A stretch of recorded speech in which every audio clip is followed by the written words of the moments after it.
예수님은 당신의 그리스도시요 주님이십니다. 이렇게 인사합니다. 예수는 그리스도시요, 예수는 주님이십니다. 이렇게 인사합니다. 여러분, 이거는 권면사항이 아니고 이거는 팩트예요. 여러분, 요즘에 이 말이 참으로 중요한데 팩트입니다. 사실입니다. 사실. 이건 진리고 사실입니다. 내가 이것을 싫어하든 세상이 이걸 싫어하든 좋아하든 역사학자들이 뭐라고 하고 무슨 경제학자 누가 뭐라고 해도 이거는 진리요 변하지 않는 놀라운 복음입니다. 예수님이 여러분의 구세주이시고 뿐만 아니라 주님이시라는 것 여러분이 믿어서 구원에 이르게 되기를 주의 이름으로 축원합니다. 여러분, 인간은 무엇입니까? 인간의 본질, 좀 어려운 말이긴 해도 중요한 이야기죠. 인간은 무엇인가, 대체 무엇인가 생각해 보면 자유인이다. 자유를 빼놓고 인간을 이야기할 수 없습니다.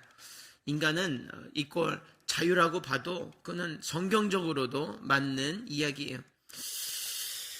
동물과 다른 것 무엇입니까? 동물도 자유가 있어 보이죠. 자유가 분명히 있어 보여요. 동물이 내 마음대로 움직이지 않지 않습니까? 저도 애완동물 키워봤는데 이 녀석이 자유가 있어가지고 자기 가고 싶은 데 가는 거예요. 훈련도 되고 길들여져도 결국에는 그렇게 자유롭게 사는 겁니다. 그런데 그거를 자유를 위한 자유 혹은 그 참된 자유라고 보지는 않습니다. 왜냐하면 동물은 자유라기보다도 본성, 이 본성에 의해서 그렇게 움직이기 때문에 그 참된 자유라고 보기는 참 어렵다고 우리는 알 수 있습니다. 도덕성을 나타내지 않죠. 동물들은 자유를 가지고 아름다움을 나타내거나 그러는 법은 없습니다. 뭐 문명을 발달시킨다거나 그 자유에는 한계가 있고 본성에 그치는 거죠. 인간은 그렇지가 않고 자유로운 존재라서 여러분 오늘도 자유롭게 나오시지 않았습니까? 물론 목사님이 권면도 할 수 있고 그래도 어쨌든 여러분 선택은 여러분이 하셨어요. 하나님의 놀라운 은혜의 이 복음에 놀라운 이 자리에 나와서 듣는 것, 그럼 여러분 자유롭게 하셨습니다. 여러분 억압해서 하나님 나온 거 아니잖아요. 그렇죠? 자유롭게 기쁨으로 드리는 사람, 하나님이 자유롭게 사랑해 주시는 줄로 믿습니다. 자유는 굉장히 중요한 것입니다. 사랑을 얘기할 때 자유를 빼놓고 얘기할 수가 없습니다. 제가 제 집사람에게 여보, 당신 나 더 사랑해야 돼. 그러면 기분만 나빠져요. 밥 안 줄 겁니다. 자유라는 건 그런 거예요. 사랑이라는 건 자발적인 겁니다. 누군가 결혼을 억지로 한다. 그건 이상한 거예요. 하나님 억지로 구원받는 사람은 없습니다. 억지로 하나님과 영원한 이 결혼 관계에 들어가는 성도는 없는 거예요. 하나님은 자유롭게 해주실 이것은 참으로 복음인데 사랑이라는 건 자유를 바탕으로 하는 것입니다. 여러분 서로 자유롭게 사랑하십시오. 여러분 서로 자유를 주신 하나님께 찬양을 드리십시오. 여러분 단적인 예로 예전에 미국 남부에 이제 노예 해방 시기에 가까워서 흑인 노예 한 명이 있었습니다. 남부에 살던 노예가 이제 백인 주인으로부터 탈출을 했어요. 그래서 대도시인 시카고로 갔다고 합니다. 거기서 이제 변호사를 찾아갔어요. 법적으로 좀 어떻게 좀 해보려고. 그래서 변호사를 찾아갔습니다. 변호사가 이제 묻습니다. 이 노예에게. 자네 어떻게 이렇게 나를 찾아왔는가? 먹고 살기 힘들어서 나를 찾아왔는가? 그렇게 물었습니다. 그랬더니 아닙니다. 먹고 사는 건 사실 그렇게 큰 문제는 아닙니다. 이렇게 말을 했어요. 그러면 사는 곳이 누추했나? 그렇게 물었습니다. 생활 여건이 안 좋았나? 그렇게 물었더니 그것도 아닙니다. 저는 아늑하고 참 좋은 다른 노예에 비해서 좋은 그런 보금자리가 있었습니다. 그렇게 대답했어요. 그랬더니 이제 말한 겁니다. 좀 더 깊어집니다. 대화가. 그럼 주인이 학대를 했나? 주인의 학대가 있었나? 그랬더니 아니라는 거예요. 아닙니다. 저희 주인은 저에게 너무 잘해줬어요. 비록 내가 2차 저차에서 노예가 됐지만 주인은 나에게 잘해줬습니다. 그것이 문제가 아닙니다. 너무 이제 궁금해지는 겁니다. 변호사가. 그러면 일이 고됐는가? 노역을 했는가? 너무 어려워서 그랬는가? 그것도 아닙니다. 제 일은 비교적 쉬웠습니다. 그렇게 대답하는 거예요. 이제는 질문이 바닥났고 너무 궁금해져서 이렇게 묻습니다. 그럼 왜 그렇게 좋은 환경을 버리고 도망쳤는가? 그렇게 물었습니다. 도대체 이해가 안 되는 겁니다. 제가 이렇게 이 얘기를 나눠도 무슨 문제가 있을까 궁금해지시죠? 이해할 수 없는 듯이 물었더니 뭐라고 하냐면 노예가 변호사에게 그렇게 제 환경이 좋아 보이시거든 제 대신 노예로 들어가시죠. 그렇게 대답했어요. 여러분, 이 되묻는 질문 안에 다 있는 겁니다. 아무리 사람이 환경 여건이 좋고, 그렇죠. 가령 일제시대에 아무리 좋고 그래도 나라의 독립만 하겠습니까? 자유로운 존재, 진정 무엇인가 하려고 할 때 막힘이 있잖아요. 그렇죠. 자유국가로의 발돋움, G7이 최근에 열렸지만서도 여러분, 그런 거 상상할 수 없는 겁니다. 속국으로서는. 자유라고 한다는 것은 찬란하게 날개를 펼 수 있는 것입니다. 하나님이 우리를 그렇게 만드셨어요. 할렐루야. 자유롭다는 것은 하나님이 주신 능력을 10분 발휘할 수 있도록, 하나님이 자유롭게 사랑하고 고통할지라도 그것을 서로 나누면서 아름다운 세상 만들라고, 아름다운 세상을 하나님 자유롭게 만들어 주셨지요. 거기서 참으로 자유롭게 살도록. 그러나 그렇지 못했지요. 어찌되었든 이 자유라는 것은 하나님이 주신 최고의 선물이라고 해도 과언이 아닐 것입니다. 여러분, 오늘 본문에 이제 들어가게 됩니다. 여러분, 예수님은 이 베드로의 고백 위에 교회를 세우셨어요. 우리가 그냥 일반적으로 생각했을 때 그랬구나라고 할 수 있지만 그건 사실은 불가능한 일이었습니다. 그것은 상상을 초월하는 일이었어요. 당시에는 무언가를 그렇게 한다는 것. 16절 우리 다시 한번 읽겠습니다. 16장 16절입니다. 시작. 시몬 베드로가 대답하여 가로되 주는 그리스도시요 살아계신 하나님의 아들이시니이다. 아멘. 예수님의 이 고백 위에 교회를 세우셨는데 주님이 그리스도라는 겁니다. 주님이 주인이라는 거예요. 주님이 베드로를 보시고 너가 스스로 한 게 아니라 하나님이 알려주신 것인데 내가 이제 너 위에 교회를 세우겠다 하신 그 장면이 오늘의 굉장히 중요한 본문입니다. 이게 왜 중요하냐면 설명하게 되어지면 당시는 유대주의죠. 율법주의, 이 대제사장, 제사장, 교권주의입니다. 사실은 율법주의, 형식주의, 그래서 사람들을 아주 자유롭지 못하게 얼검했던 거예요. 이 재정일치 사회기도 했거니와 당시에 이 사람들의 말이 곧 하나님의 말이 될 정도로, 그렇죠. 손 하나 까딱하지 않고 자기도 천국 안 가고 남도 못 가게 한다. 주님은 그런 아주 직설적인 비유까지 들어서 당시의 그 모든 신앙 양태를 아주 책망하셨습니다. 그리고 그 근본의 기저에는 뭐가 있냐면 사람들에게 자유를 주지 않고 억압하는 거예요. 사실은 로마가 아니라 사실은 그들의 종교 지도자들이 연합했기 때문에 사람들은 자유 없이 얼거매는 거예요. 이 법을 하나 더 만들어서 사람 얼거매고 세금 더 걷고 그런 것들이 횡행했던 것을 알 수가 있습니다. 그런 상황에서 교회가 세워졌다는 것은 이제 주인은 나라는 거예요.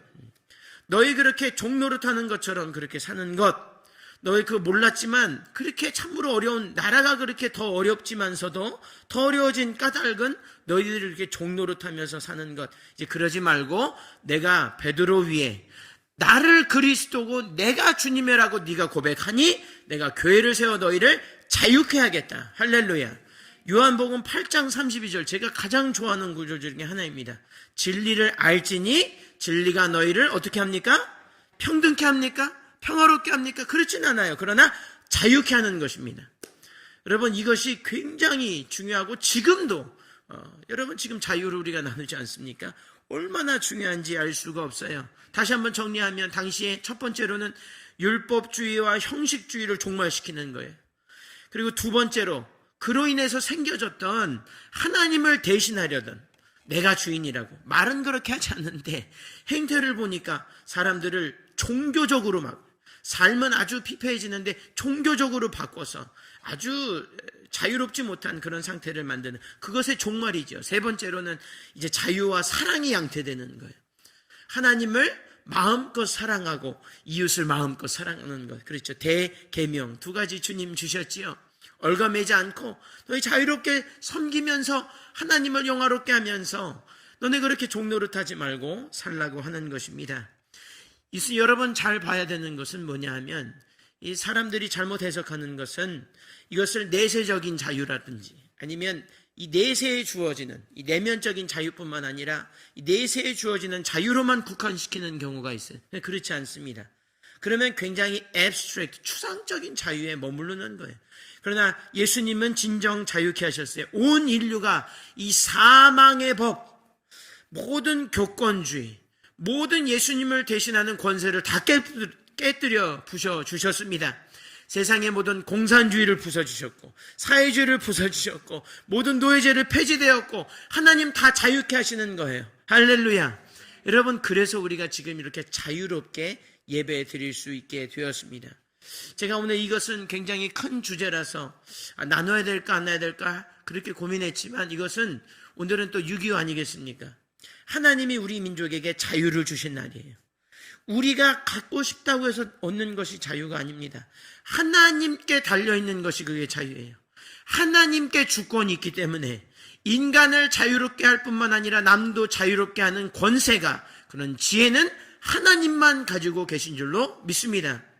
그러니까 우리가 그렇게 나라 살리면서 기도하는 것 아니겠습니까? 왜냐하면 그것은 사람이 아무리 해도, 여러분 대한민국 뉴스를 보십시오. 남을 그렇게 얽어매려고 하고 현대판 노예를 만들려고 하는 잘못된 사상과 잘못된 교육으로 인하여 참으로 하나님의 백성들도 헷갈리게 하는 그런 삶을 지금 살게 하는 것입니다. 그러니 여러분, 오늘 참된 자유를 주시는 하나님, 그것은 어떻게 우리가 경험할 수 있습니까? 예수는 주시오, 예수는 그리스도시요 살아계신 하나님의 아들이십니다. 여러분, 날마다 버릇처럼 고백하게 되기를 주의 이름으로 축원합니다. 굉장히 중요한 그런 고백인 것입니다. 반면 마귀는 어떻게 합니까? 우리가 좀 더 살펴보게 되어지면 마귀는 자기 것이 아닌 것을 자기 것처럼 종속시킵니다. 그리고 노예를 만들어요. 그리고 죽입니다. 이것은 예수님의 말씀이에요. 요한복음 10장 10절을 다 같이 보겠습니다. 시작. 도적이 오는 것은 도적질하고 죽이고 멸망시키려는 것뿐이요 내가 온 것은 양으로 생명을 얻게 하고 더 풍성히 얻게 하려는 것이라. 아멘. 이렇게 되어 있습니다. 예수님은 이 마귀의 본질을 도둑이라고 보았어요. 하나님이 창조하신 이 자유로운 세상을 도적질하는 거예요. 지옥이라는 건 뭐냐면 이제 자유가 없는 겁니다. 그렇죠? 영원한 형벌은 무엇을 의미합니까? 이제 자유로울 수가 없는 것입니다. 아주 속박에 갇혀서 이제는 죽음밖에는 없는 것. 죽음은 다른 말로 자유를 박탈당하는 거예요. 내가 자유롭게 행복할 수 있는, 자유롭게 하나님 예배할 수 있는 것이 박탈된 상태가 바로 지옥인 것입니다. 언제부터 그랬을까요? 오늘 예수님 말씀하신 이 신약시대 그때일까요? 그렇지 않습니다. 태초부터 마귀는 그 일을 계속 해왔습니다.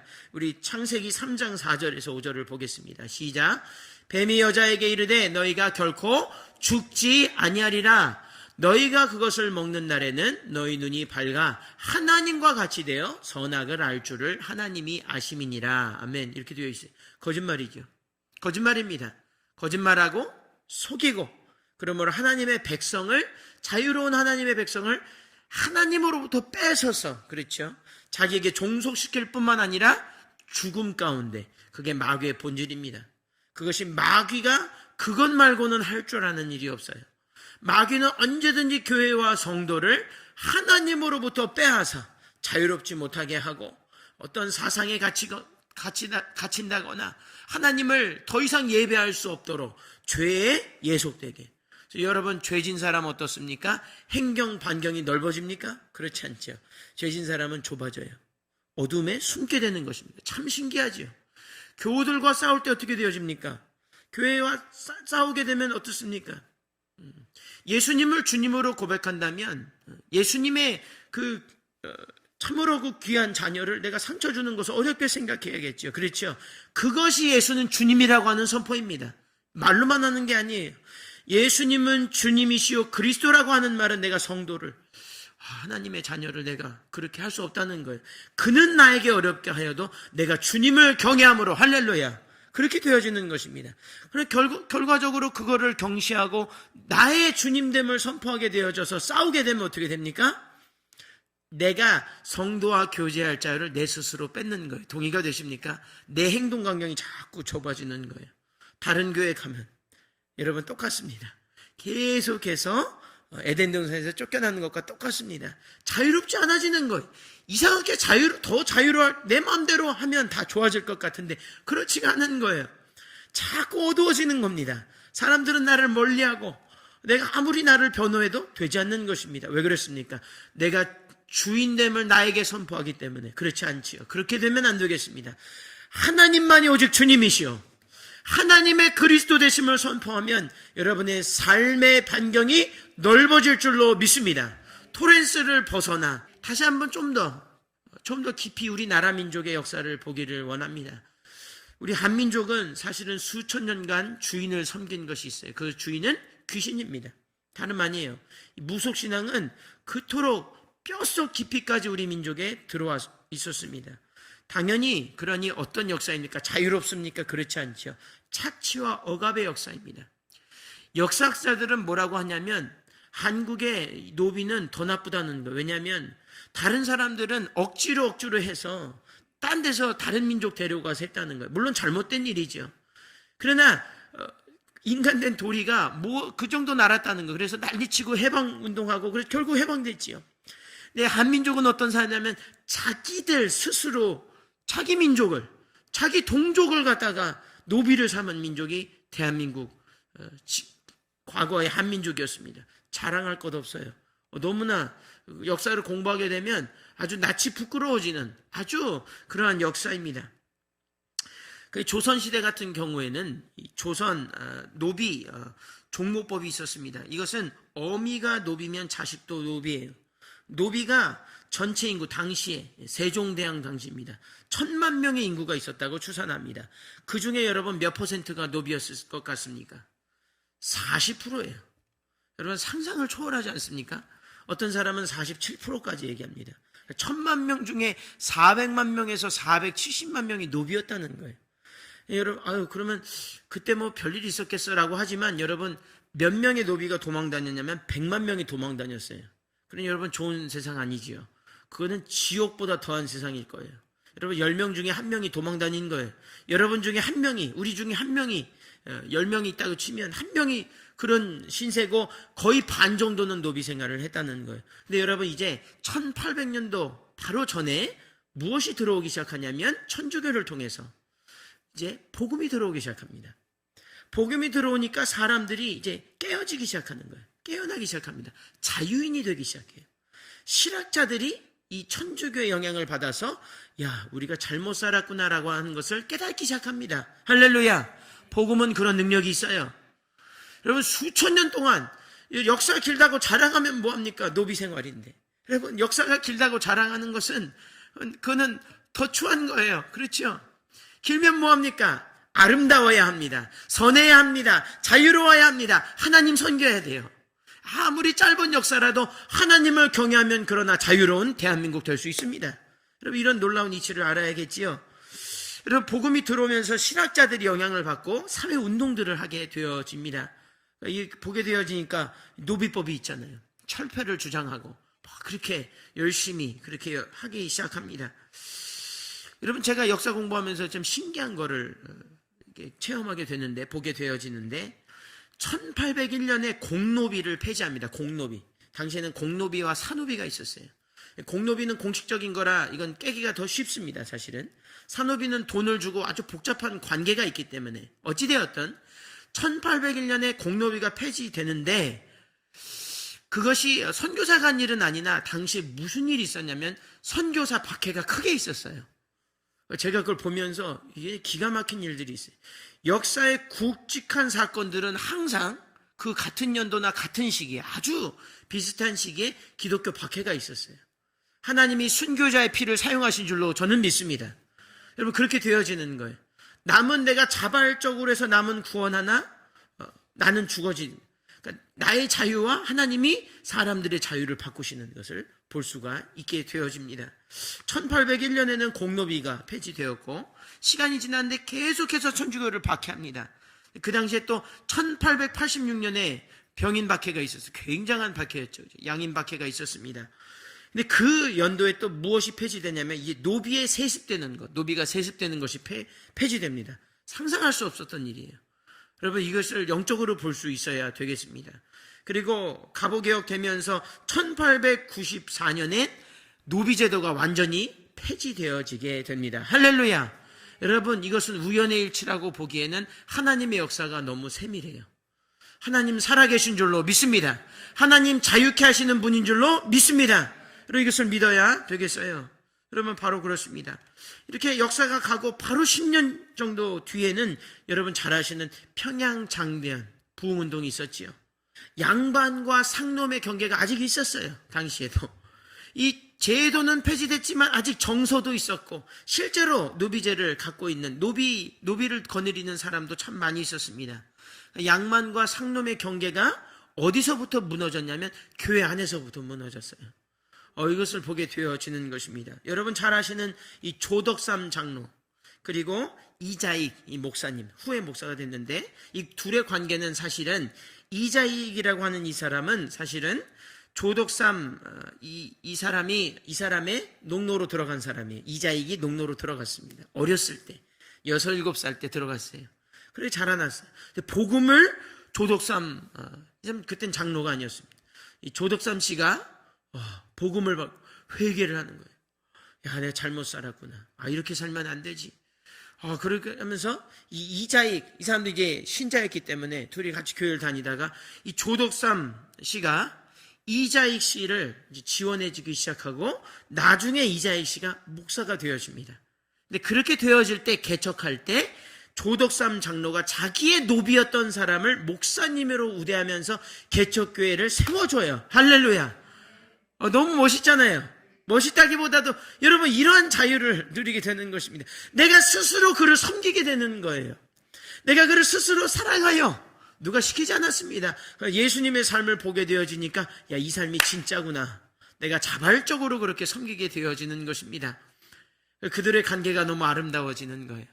예배당을 세우고 둘의 관계를 통하여 많은 사람들이 예수님께 돌아왔습니다. 그렇습니다, 여러분. 거두절미하게 되어집니다. 여러분, 예수님을 그리스도로 주로 우리가 선포하게 되어지면 저절로 자유로운 세상이 되어집니다. 아름다운 세상이 되어집니다. 서로 섬기는 세상이 되어집니다. 예수님을 주로 모시면 나는 여전히 노예의 신분이에요. 괜찮습니다. 근데 자유로워요. 사람을 주로 모시면 나는 계속해서 어둠 가운데 가게 되어집니다. 전쟁이 있고 어려움이 있고 다툼이 있어요. 그런데 이상하게도 하나님을 주님으로, 예수님을 주님으로, 성령님을 주님으로 모시면 사람들이 서로 알아서 섬기는 것입니다. 서로 아름답게 사랑하고 서로 용서하고 누가 하지 말라고 해도 핍박해도 순교하게 되는 것입니다. 여러분, 그와 같은 역사가 있었기에 지금의 미국도 세워졌으며 한국도 세워졌으며 앞으로도 제2의 미국, 제3의 한국 사방에 생겨서 여러분 구원의 역사가 여러분 사람은 안 된다고 해도 중동 땅에 아프리카 땅에 하나님이 놀랍게 역사하실 줄로 믿습니다. 이것을 반드시 믿어야 되겠습니다. 나는 예수 그리스도를 주로 선포하면 주시는 선물에 대해서 찬양하기를 원합니다. 예수님을 그리스도와 주로 선포하는 자들의 이 자유케 하는 역사를 자랑하기를 원합니다. 우리 예수님이 얼마나 좋으신 분인지를 나타내기 원하고 우리 예수님은 믿을 만한 단 하나의 하나님이시요 살아계신 주님이시요 지금도 역사하시며 만군의 주이시며 만왕의 왕이시라는 것을 나는 자랑스럽게 선포하기를 원합니다. 여러분 그렇다면 여러분 나라 살리기 1,000번째 자유민주주의도 중요하겠지요. 여러분 그것은 부산물입니다. 여러분 오늘 설교를 들어보면 아시지 않습니까? 주의 말씀을 대하면 아시지 않아요? 여러분 그것은 주님이 우리의 주님이시기 때문에 주시는 거예요. 거저 주시는 거예요. 그거 붙잡고 있지 말고 주님 예수는 주시오 살아계신 하나님의 아들이십니다 고백하고 그 뜻대로 살게 되어지면 저절로 자유민주주의 되어지게 되는 것입니다. 저절로 통일되어지게 되는 것이고 그 복음을 전하려면 저절로 순교자가 나며 저절로 부국강경해지게 되는 것입니다. 걱정하지 마십시오.